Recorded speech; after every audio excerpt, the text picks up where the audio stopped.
तो बिहार में इस साल अक्टूबर नवंबर में विधानसभा चुनाव संभावित है। चुनाव को लेकर अभी से ही राजनीतिक दल अपनी रणनीति बनाने में जुटे हैं। इसे लेकर एक दूसरे को घेरने का भी कोई मौका नहीं छोड़ रहे हैं। इसी वजह से पिछले कुछ महीनों से आरजेडी और जेडीयू के बीच पोस्टर वॉर जारी है। आरजेडी ने एक पोस्टर जारी किया है जिसमें तेजस्वी यादव को दशरथ मांझी बताया है। वहीं जेडीयू ने भी इस पर पलटवार करते हुए कहा कि पहले खुद के परिवार के बनाए घोटालों के पहाड़ पर छेनी हथौड़ी चलाकर तो देखो।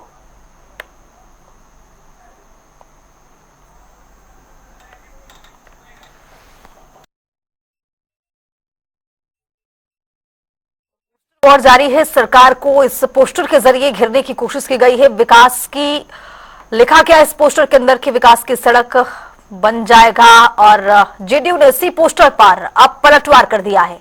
जेडीयू की ओर से कहा गया है कि जिस तरह से परिवार पर घोटालों का आरोप लगा है, इस पहाड़ों पर छेनी हथौड़ी पहले तेजस्वी यादव चला लें, उसके बाद इस पोस्टर के जरिए अपने आप को दशरथ मांझी बता लेंगे। तो बिहार विधानसभा आगामी चुनाव और इसी चुनाव के मद्देनजर जो सियासत है वो पूरी तरह से बिहार में तेज होता हुआ नजर आ रहा है। लगातार एक दूसरे पर वार पलटवार का दौर चल रहा है। कोई अपने आप को दशरथ मांझी बता रहा है तो कोई ये कह रहा है कि घोटालों पर जिस तरह का आरोप लगा है परिवार पर, उस घोटालों के पहाड़ों पर छेनी हथौड़ी चलाकर दिखा दिया जाए। तो लगातार ये राजधानी पटना में पोस्टर लग रहे हैं और इस पोस्टर के जरिए एक बड़ा संदेश भी दिया जा रहा है।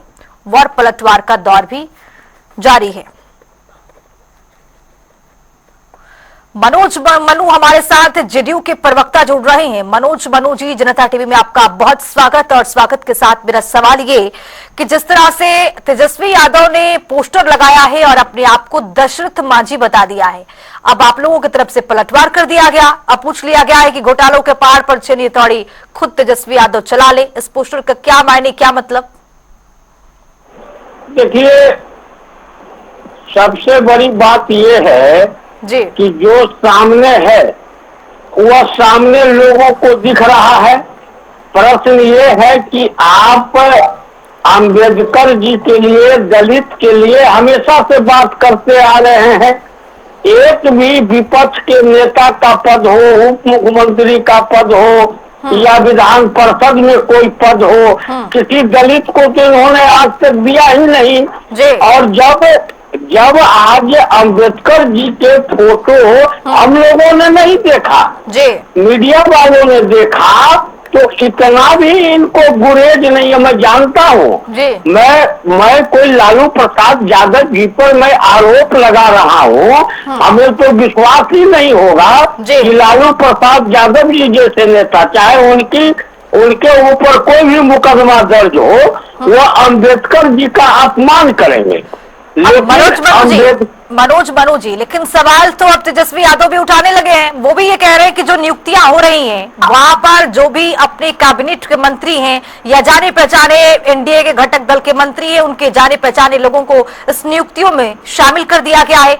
इसको लेकर आपके पास क्या जवाब है?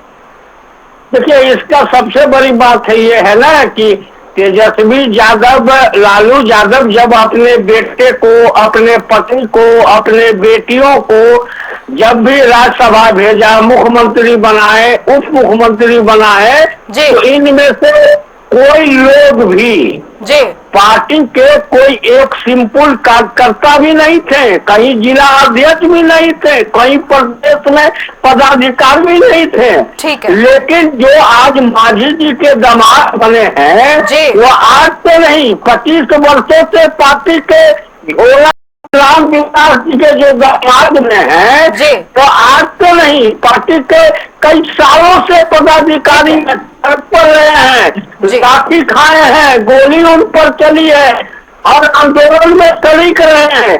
तो इनमें यही फर्क है। अगर डॉक्टर का बेटा।